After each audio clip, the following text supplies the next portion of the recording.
আসসালামু আলাইকুম রহমতুল্লাহি অবরকাতুহ। সম্মানিত দর্শক, আপনারা যারা হিন্দি সিনেমা দেখেন, সেই হিন্দি সিনেমাতে প্রায় আমরা দুটো দৃশ্য দেখে থাকি। এক নম্বর দৃশ্য হলো যে পাকিস্তানের সঙ্গে ভারতের যুদ্ধ হচ্ছে এবং সেই যুদ্ধে নায়ক অর্থাৎ ভারতের যারা সেনা কর্মকর্তা, সেটা অজয় দেবগন হন, শাহরুখ খান হন, কিংবা সুনীল দত্তর ছেলে যে সঞ্জয় দত্ত তিনি হন, অর্থাৎ ড্যাশিং হিরো যারা রয়েছেন, তারা মানে পাকিস্তানকে যে কি নাস্তানাবুদ করে, ১ মিনিটের মধ্যে তাদেরকে শেষ করে দেওয়া হয়। এবং যেভাবে চলচ্চিত্রে তাদেরকে চিহ্নিত করা হয় যে এরা পেটুক, একেবারে দুর্বল, অসহায়, তাদেরকে যেকোনো সময় একটা টিপ দিয়ে ভারত মেরে ফেলতে পারে। ভারত খুব দয়ার দেশ, দাতার দেশ, তারা খুব উদার, ইচ্ছা করেই পাকিস্তানকে মারছে না।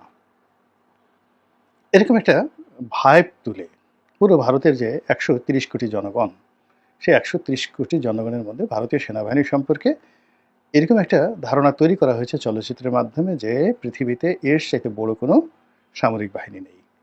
The Indian navy, the Indian air force, তারপরে দ্য ইন্ডিয়ান মিলিটারি, তারা তাদের সঙ্গে সঙ্গে তাদের যে গোয়েন্দা সংস্থা রয়েছে এবং তাদের কিছু স্পেশাল ফোর্স রয়েছে, প্যারাট্রুপার রয়েছে।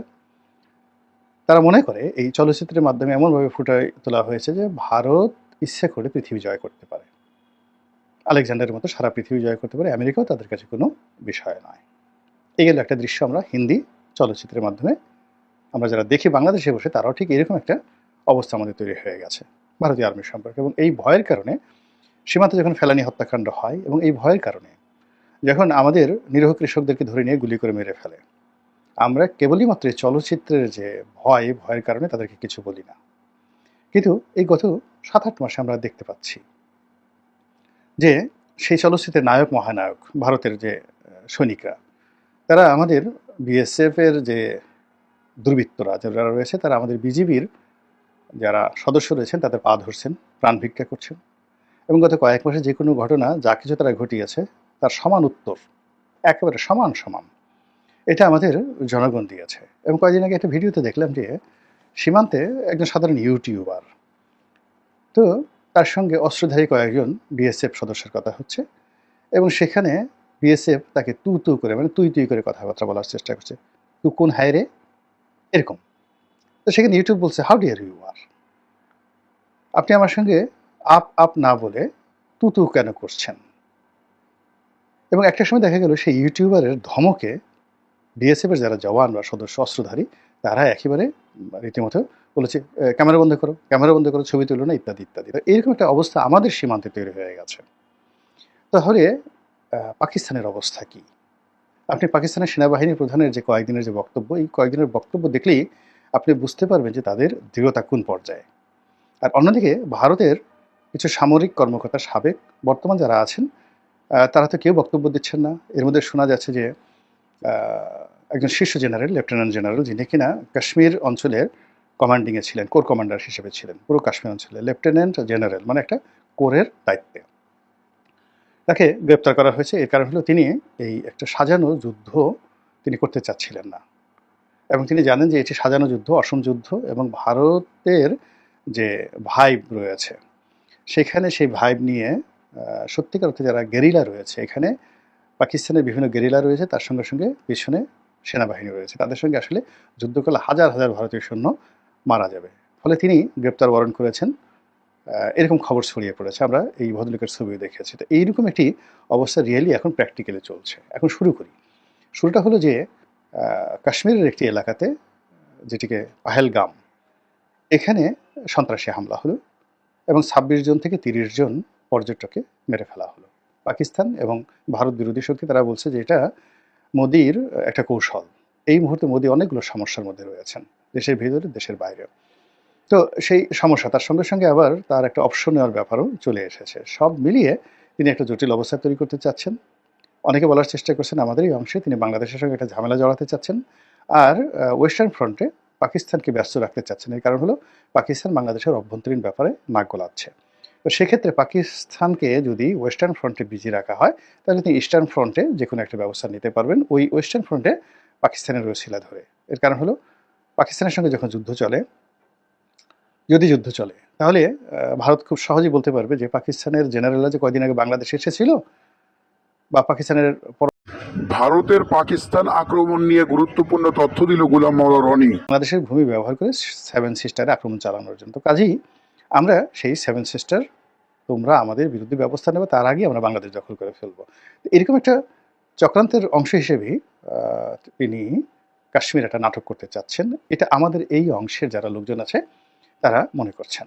আর যারা দিল্লি মানে উত্তর ভারত, তারপর শেষে তার পাশে উত্তরপ্রদেশ, ইউপি, এরপরে যারা কাশ্মীর, সেখানে যারা পাঞ্জাবের যারা অধিবাসী, যেখানে খুব গণ্ডগোল চলে, তো এবং অন্যান্য এবং সেভেন সিস্টার যেমন কয়েকটা জায়গাতে রয়েছেন যেখানে মোদি খুবই অজনপ্রিয়, তাদের বক্তব্য হলো যে এই সময়টিতে সে একটা নাটক তৈরি করে আমেরিকার সঙ্গে তার যে সমস্যাগুলো দেখা দিয়েছে শুল্ক সংক্রান্ত বিষয়, এবং আমেরিকার সঙ্গে মধ্যপ্রাচ্যের সঙ্গে ইদানিং ভীষণ রকম সমস্যা আছে, পুরো জিনিসটিকে তিনি একটা যুদ্ধের আদল দিয়ে তিনি নিজের পিঠ বাঁচানোর চেষ্টা করছেন। এবং ঠিক সেম ঘটনাটা কিন্তু ঘটিয়েছে ইউক্রেনের জেলেনস্কি ইচ্ছে করেই পুরো ইউক্রেনকে যুদ্ধের দিকে ঠেলে দিয়েছে, এবং তার অবৈধতা এবং তার যে অজনপ্রিয়তা এটাকে কাটিয়ে ওঠার জন্য সে বাইডেনের উপর ভর করে এই কাজগুলো করেছে, সেটা ভিন্ন প্রসঙ্গ। তো এখন এরকম নানা রকম যে সমীকরণ, সেই সমীকরণের প্রেক্ষিতে ঘটনা ঘটেছে।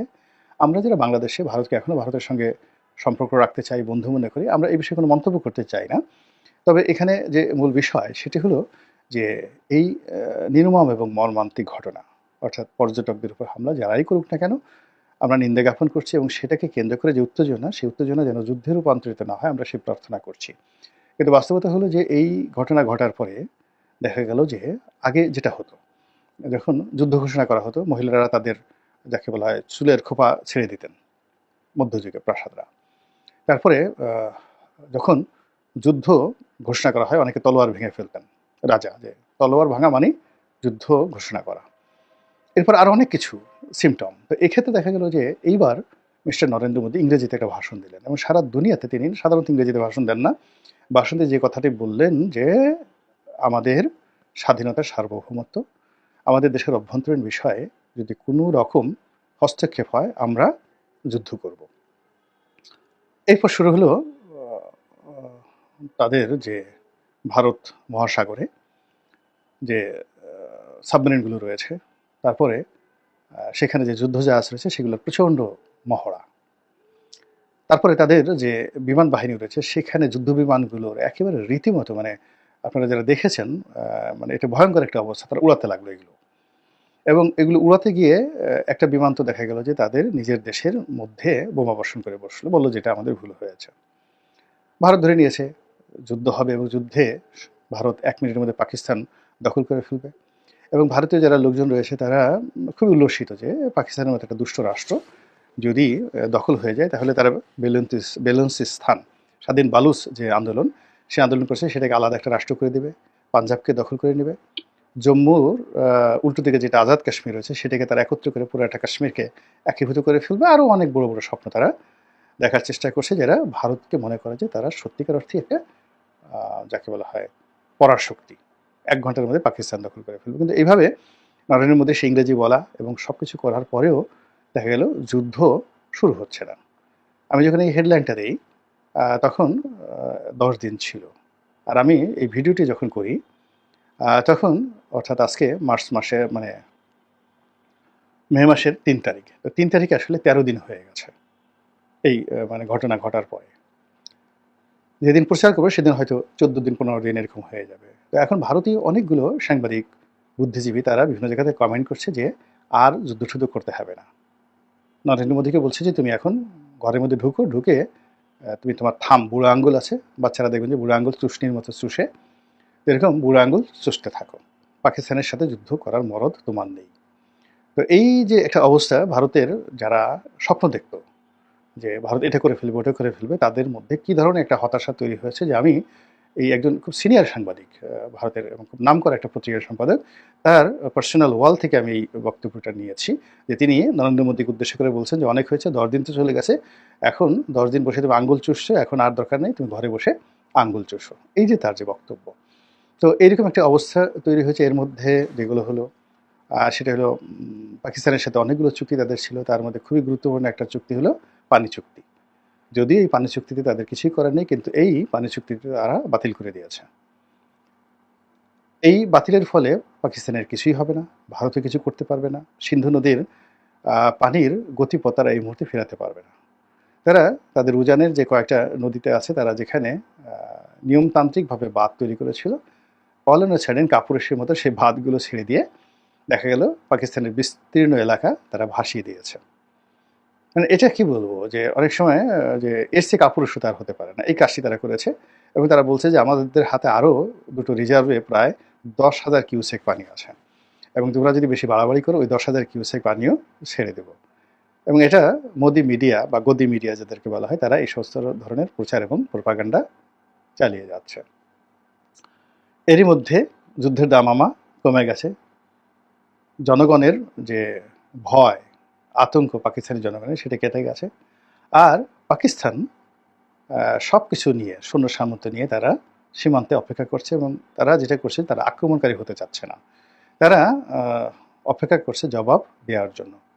এবং অতীতে যে কয়বারই যুদ্ধ হয়েছে এবং সাম্প্রতিক সময়ে এই মোদি ক্ষমতায় আসার পরে যে কটি ঘটনা ঘটেছে, প্রায় সবগুলো ঘটনাতেই ভারতীয় সেনাবাহিনী অগ্রগামী হয়ে আক্রমণ করেছে, নাস্তানাবুদ হয়েছে, এবং তাদের অনেক সৈন্য পাকিস্তানের সৈন্যের হাতে ধরা পড়েছে, এবং পাকিস্তানিরা তাদেরকে কয়েক মাস আটকে রেখেছে, তাদের মোষ কেটে দিয়েছে, দাড়ি কেটে দিয়েছে, তারপর তাদেরকে আবার ভারতের হাতে হস্তান্তর করেছে। এবং একই ঘটনা কিন্তু ঘটেছে চীন সীমান্তে, এবং চীন যেটি করেছে সেটা হলো চীনের বেশ কয়েকটি সীমান্তে। বিশেষ করে আমরা ওই যে 3 ইডিয়টস যে দেখি, সেখানে যে এলাকা রয়েছে, তো সেই এলাকার একটা বিরাট অংশ 20,000 বর্গ কিলোমিটার, 20,000 বর্গ কিলোমিটার এলাকা চীন দখল করে নিয়েছে। এবং এটার জন্য তারা কোনো যুদ্ধ করতে হয়নি, তারা শুধুমাত্র কুম্ফু দিয়ে, ক্যারাত দিয়ে সে প্রায় 1,000 ভারতীয় সৈন্যকে তারা ভীষণভাবে আহত করেছে।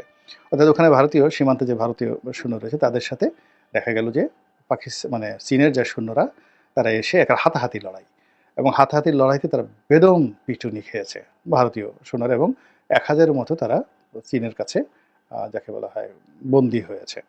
তো এটি নিয়ে খুব কৌতুক হয়েছে, অনেক কিছু হয়েছে। তাদেরকে জিজ্ঞাসা করেছে এমন হলো কেন, তো বলে যে আমরা তো ওদের সাথে কুম্ফু কারাত করার জন্য লড়াই করেছি, কিন্তু কুম্ফু কারাতের মাঝে ওরা হুট করে করেছে কি, ওদের পিছনে এক ধরনের বড় লাঠি ছিল, এবং লাঠির মাথায় গজাল প্যারাক বসানো ছিল। ওরা সেটা বের করে এসে সেই কুম্ফু কারাত বাদ দিয়ে ওটা দিয়ে আমাদেরকে খুঁচাতে থাকে, পিটাতে থাকে। তখন আমরা অসহায় হয়ে পড়ি। আপনি বোঝার চেষ্টা করেন যে এটা রাষ্ট্রীয় পর্যায়ে 1,000 সৈন্য, মানে যারা চীনের হাতে ধরা পড়েছে মানালি, ওই যে মানালি ওই সীমান্তটিতে তো ধরা পড়েছে, আর আহত হয়েছে কত। এবং ওই ক্ষত কাটাতে না কাটাতেই আবার দেখা গেল যে পাকিস্তানের সাথে তারা একটা ধরা খেলো। ওই পাকিস্তানের মানে পাইলট, মানে ভারতের এক পাইলট গিয়ে পাকিস্তানে তারা পড়ে গেল। এবং তখনও কিন্তু এই একই ঘটনা ঘটেছিল এই কাশ্মীর নিয়ে। আবার এখন এই তৃতীয় ঘটনা যে হম্বি দেখাচ্ছে, এবং ওটার এগেনস্টে আমাদের বাংলাদেশে কিন্তু একটা ভাইব তৈরি হয়ে গেছে, বাংলাদেশে এক ধরনের একটা প্রস্তুতি চলছে। তো এই যে ভারতের যে অতি উৎসাহ কিংবা একটা যুদ্ধংদেহী দাদাগিরি মনোভাব, এবং যা নয় তা দেখানোর ফলে তাদের অভ্যন্তরীণ রাজনীতিতে যে সর্বনাশ হয়ে যাচ্ছে, সেই ঘটনা থেকে এখন আমরা বাংলাদেশে বসে যারা ভাইব তৈরি করছি, একটা ব্যাংকে আমরা হাতি বানিয়ে সব জায়গায় প্রদর্শন করছি, কিংবা ধরুন একটা পিঁপড়াকে আমরা বিরাট আরবি ঘোড়া বানিয়ে তারপরে ভয় দেখাচ্ছি প্রতিপক্ষকে, আমার হাতে কিন্তু ঘোড়া আছে। তাদের আগামী দিনে কী পরিণতি হতে পারে সেটা এই যে সাম্প্রতিক সময় ভারতের যে ঘটনা তার থেকেই আমরা অনুমান করতে পারি। মহান আল্লাহ আমাদের সবাইকে হেদায়েত দান করুন এবং হেফাজত করুন। আসসালামু আলাইকুম ওয়া রাহমাতুল্লাহি ওয়া বারাকাতুহু।